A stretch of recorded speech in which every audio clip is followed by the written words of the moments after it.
Hello. Welcome back to my channel, Victorious Human, with me, Violet, or Auntie Violet. Today, we're going to be looking at a very interesting topic, which is mental capacity. So, why have I decided to look at this topic? Because I said I'm going to be looking at the mind. I'm going to be looking at the mind. The mind. The mind. But do we have capacity? So we're going to be looking at capacity, mental capacity. So why have I chosen to look at mental capacity? Because when you have the capacity, it means you have the ability to retain information. So there are times when people lack capacity. There are times when you have capacity. So most of this information I will be talking to you, it will be from the Capacity Act 2005, and I'm going to use some of those things representing people with capacity, people without capacity, and what will happen. But I'm going to use this act to mostly speak to people with capacity, because we are looking at the mind. I have endeavored to share information with you. I've been doing this for almost 2 years and over. I've been doing this. I've been sharing information on life, sex, relationships, and personality traits. I've endeavored to share all this information to give you wisdom, knowledge, and understanding, so that you can learn how to navigate in life. And also, I can learn to navigate in life, because as I'm teaching you, I'm also learning. We are learning and growing together. So I thought mental capacity would be a good place to start. Why? Because as I'm talking to you, I am presuming that you have capacity. As the act says, everyone, every single human being has to be presumed to have capacity. So when you're talking to them, you have to presume that they have capacity. They have the ability to make and communicate their own decisions, unless they prove themselves otherwise. And to have capacity in itself is defined as the ability to understand, to weigh, use, and retain important information based on the information that is being presented. So you have capacity if you can weigh up the information, if you can understand it, if you can retain it, if you can communicate your decision about the information that has been presented to you. However, if you cannot do that, you are deemed to lack capacity. So that means you have an impairment or a disturbance in the function of your mind or the brain. Thus, you cannot be asked to consent to anything. You cannot give permission for something to happen to you. You cannot agree for something to happen to you. You cannot say, I comply for this and that to happen to me. You cannot say yes or no to a proposal or a request, because you lack capacity. And should you say yes or no, it will be invalid, because they say you do not have the capacity to consent to whatever has been asked of you. So now I'm talking to you, like I said, presuming that you have capacity.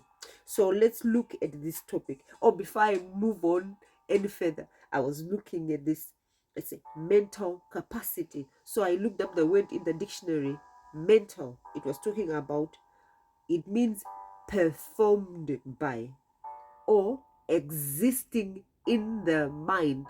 That's why it says, as a man thinks, it's existing in the mind. So he thinks, he does. It's existing in the mind.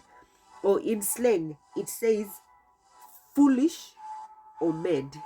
So slang, that's why you are deemed to have capacity, but you've got the right to make what?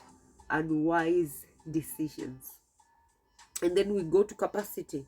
It will say the ability or the power of receiving impressions, knowledge, information, mental ability. So you have the power. I loved that verse that came. He said, God gave us power to become.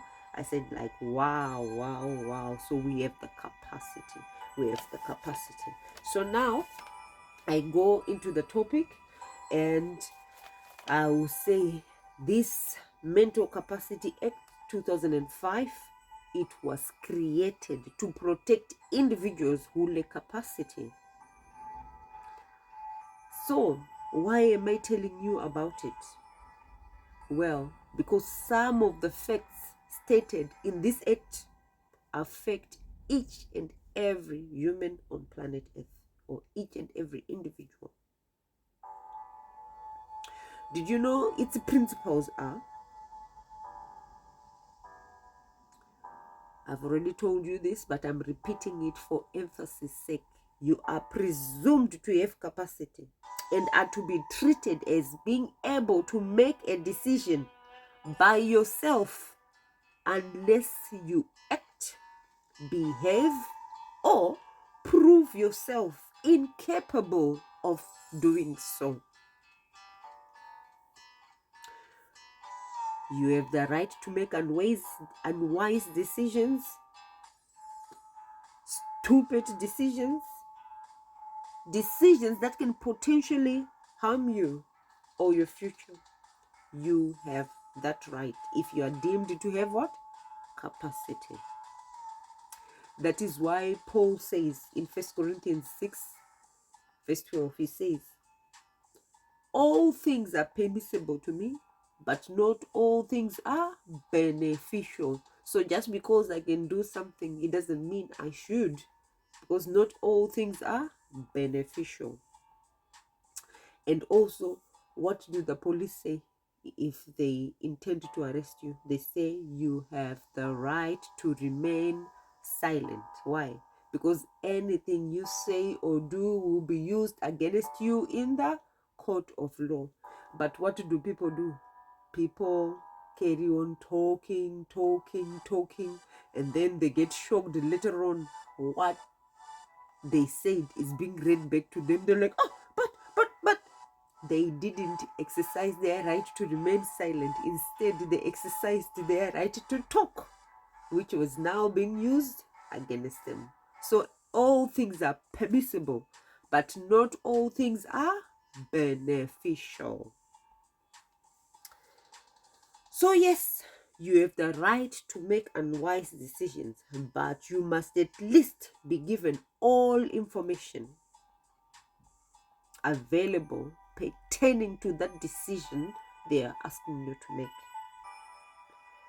And you must be given the time and space to process and weigh up that information.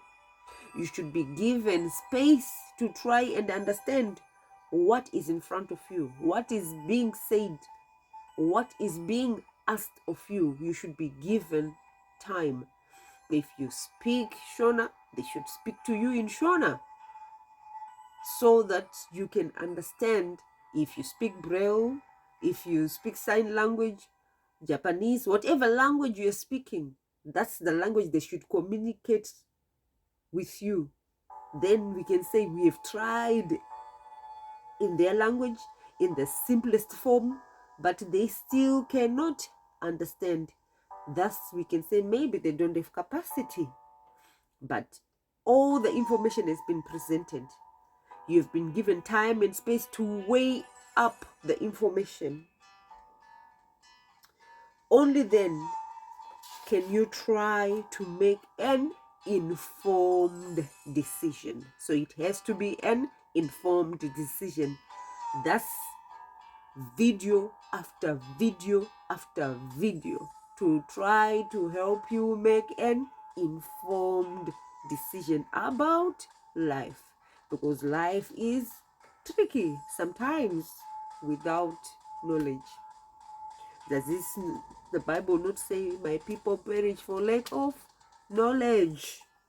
Meaning that knowing information and having it explained and laid plain for you is an important part of your decision-making process, which is why I keep on taking the time to give you all this information.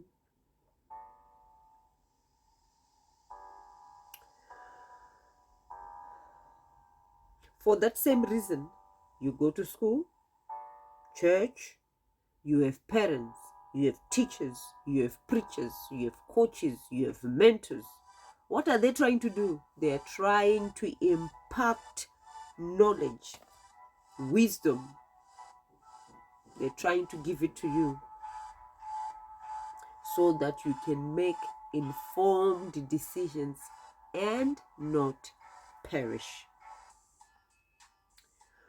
So they do all this, they give you all this information, all the leaflets, all the pamphlets, all the talkings they can do, they give it to you with the impression that you have capacity.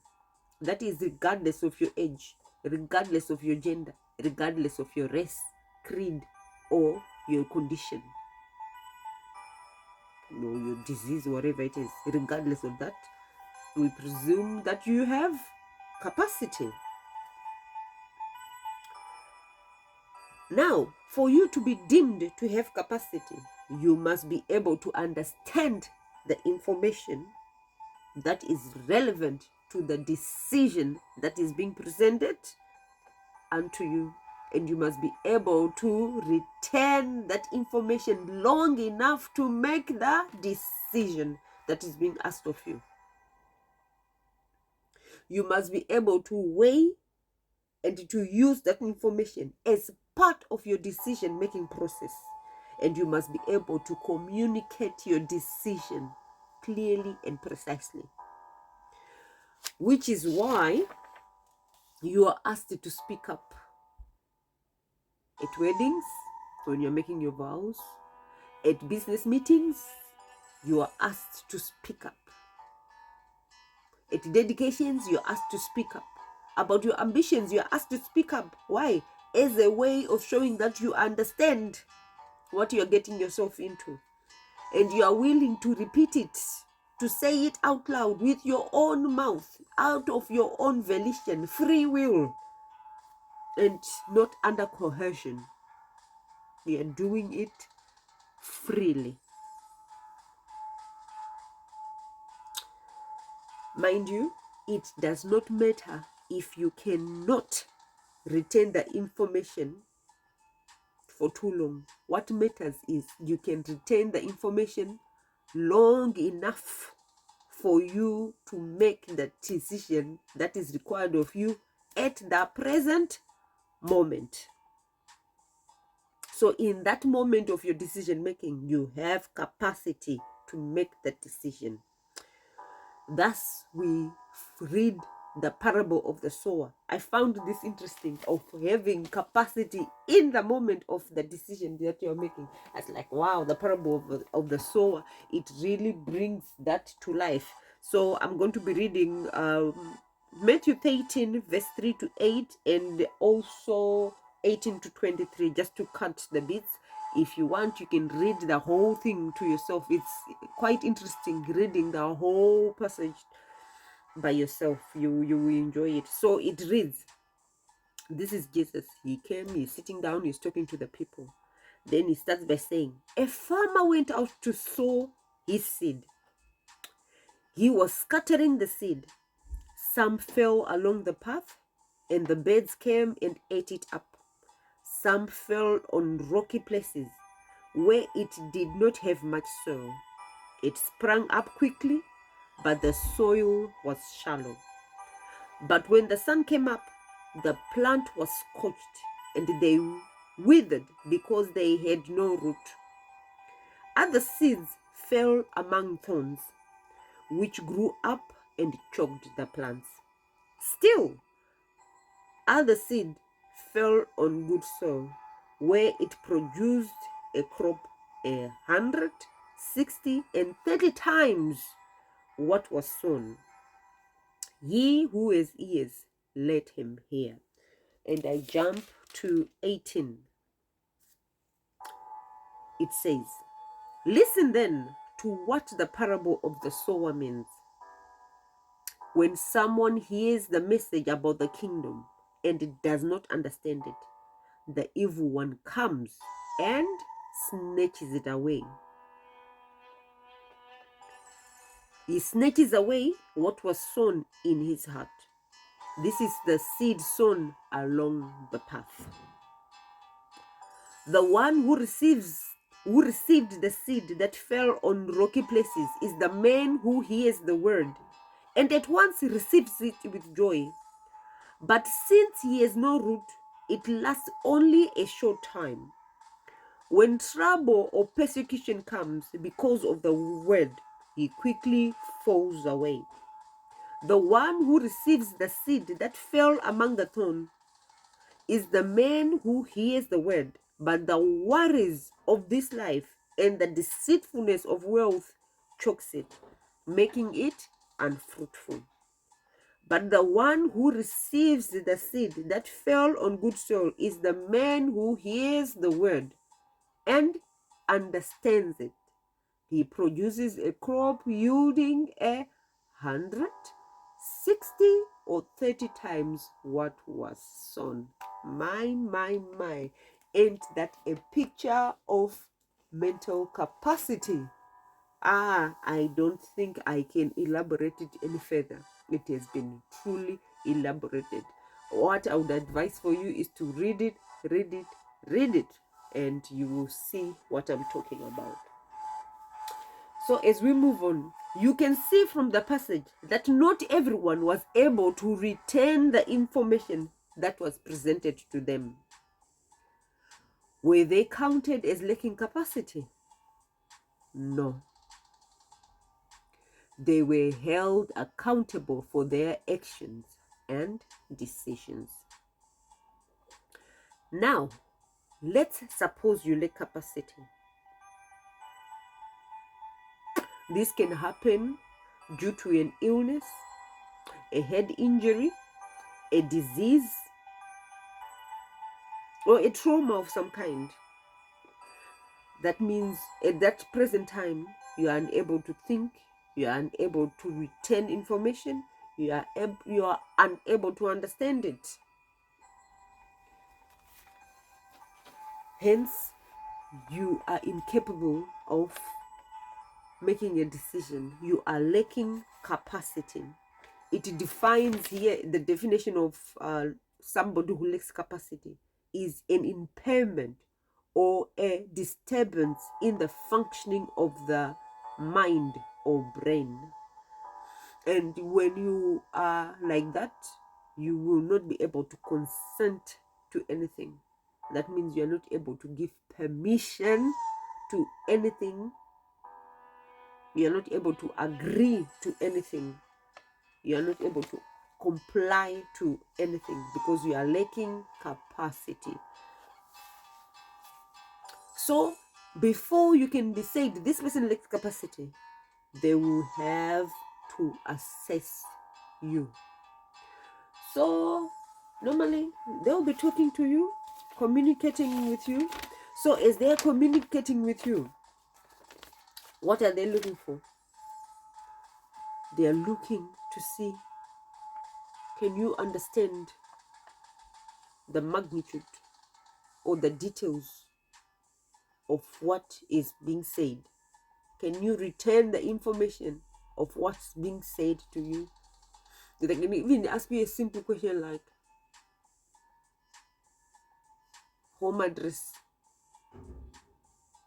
months of the year in reverse, something like that, just to check. Can you count? 1 to 10 in reverse, just to see, are you able to retain simple information?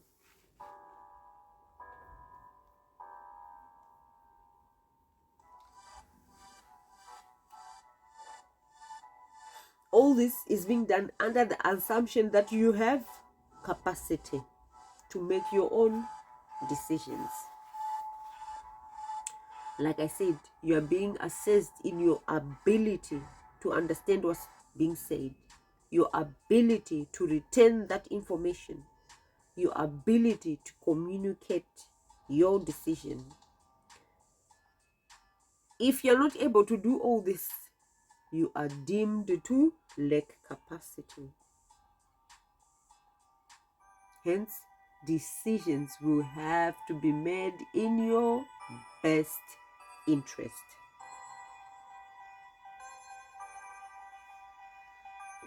This can be done by family members.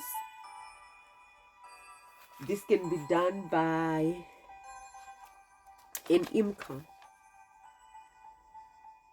And an IMCA, I keep on forgetting what an IMCA is.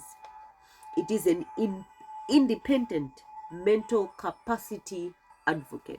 So it will be your advocate. So it can be done by an advocate or by somebody who has lasting power of attorney. But the trick about somebody with a lasting power of attorney, it is somebody who, when you were in your right mind, when you had capacity, you appointed this person. I want this person to be in charge of my finances. I want this person to be in charge of my well-being. I want this person to be in charge of my health. Or you can give them all three: finances, health, and well-being. So they will be your person with your lasting power of attorney, your attorney. Or if you don't have one, then you be appointed an independent advocate to help make the best decisions for you. But before I go any further, in life, as humans, we can be wishy-washy sometimes. And if you are wishy-washy, whether you have full capacity, you will find people will make decisions on your behalf because you yourself are not able to make firm decisions for yourself. If you cannot make firm decisions for yourself, people will make decisions for you because you are being deemed to not have capacity to make decisions for yourself. So be firm. Know what you want and the definiteness of desire. Know what you want. Going back. So now these people are making these decisions for you. These decisions have to be in your best interest. So your LPA has to make, LPA is the person with the lasting power of attorney, and your IMCA, that's your independent advocate. They need to make these decisions for your best interest, in your best interest. I mean, they are making decisions on your behalf in order to benefit you and not to harm you.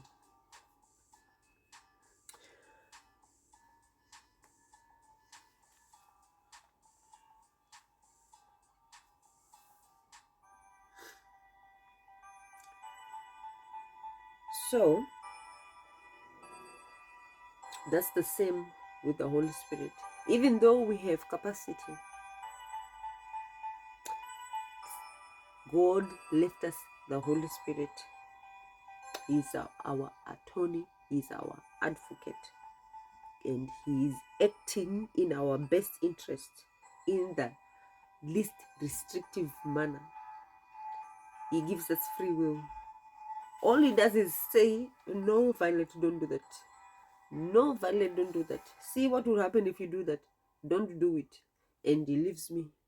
Whether I decide to do it or not to do it or listen to him, it's up to me.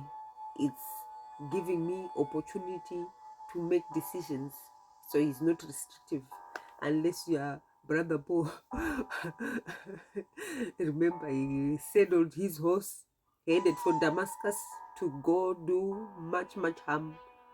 What happened to him? He got knocked off the horse, was blind for 3 whole days until the Christian brother came to pray for him and the scales fell from his eyes. That extensive restrictive measure had to be taken because of how dangerous his actions were. Another example I can give you is you want to go outside, but you lack capacity. One, you don't remember where you live, you've forgotten the use of money, you don't like people touching you, and if they should touch you by accident, you're going to hurt them. Why? Because you've got the propensity to be aggressive and violent. You've got that ability to do that. So what do? They say, if you're going outside, we are going to send you with someone, an escort. This escort is not going to be monitoring you. This escort is just to make sure that your trip outside is going to be safe for you and the people outside, so that everyone can be safe and free from harm. So this decision is being made in your best interest. However, when you're not going out, we're going to be locking the doors and you have no access to the code for the door. It's quite restrictive, but it's for your benefit, which is why you will find even in the word there are some restrictions which you say, thou shalt not, thou shalt not, thou shalt not. Very restrictive. And the day you do it, you will die. The day you do it, this and that will happen. My blessings will depart from you, this and that. To show you how dangerous your decision is. Very dangerous. And then there are decisions like, well, this person is epileptic. If they don't take their medication, they're going to fit quite regularly. And fitting regularly is not good for their health. It's not good for their well-being. But when you give them the medication, they don't want to take it. So what are we going to do to protect this person? We're going to give them the medication covertly. So the patient will be none the wiser. But they will benefit from the treatment that they are getting. All this is done in the best interest of the person who is lacking capacity. So that is almost the same in the Christian environment and in the worldly environment. So let me get back to the notes. The only problem is when you lack capacity, you sometimes forget that there are measures put in place for your own protection. For example, needing an escort, needing to be given medication covertly. All these things have been done to ensure your safety. For that same reason, God says, I will never leave you nor forsake you. He goes on to say, there is no way you can go from my presence. He doesn't say that to scare you. No, he says it to assure you that you will always be protected from unseen dangers that we are unaware of. When this kind of thing happens, it's now called deprivation of liberty. So going back to the example of Brother Saul, when he got knocked off his horse and became blind, that was a major deprivation of liberty. He could no longer get up and say, I want to go and slash up all the people. He was knocked to his senses. He could no longer see. He had come back to his senses. I'd like to think also deprivation of liberty. It is denial of life's cesspool. Denial of life's cesspool. So God is depriving your liberty, to deny you access to life's cesspool, to save your soul, to save your soul. And yes, your soul will thank you. I know we are talking about Mental Capacity Act. And this Mental Capacity Act is indeed different. What I just wanted to show you is that both governments, the earthly government and the heavenly government, they take your well-being so seriously. Your protection is of the uttermost importance to them. Uttermost importance. Mind you, you have the right to make bad decisions. You have the right to refuse help being offered to you. That is if you have the capacity. But you must be willing to face the consequences of your actions, good or bad. You must be willing to face those consequences. So I will stop here and I'll say, wow, wow, wow. What a something this has been. I have thoroughly enjoyed it. I will join you in the next video. I'm going to talk just a little bit about decision making and conclude on this topic we have been discussing, Mental Capacity Act 2005. Wow, wow, wow. Remain blessed and continue to be victorious. See you in the next video. Bye.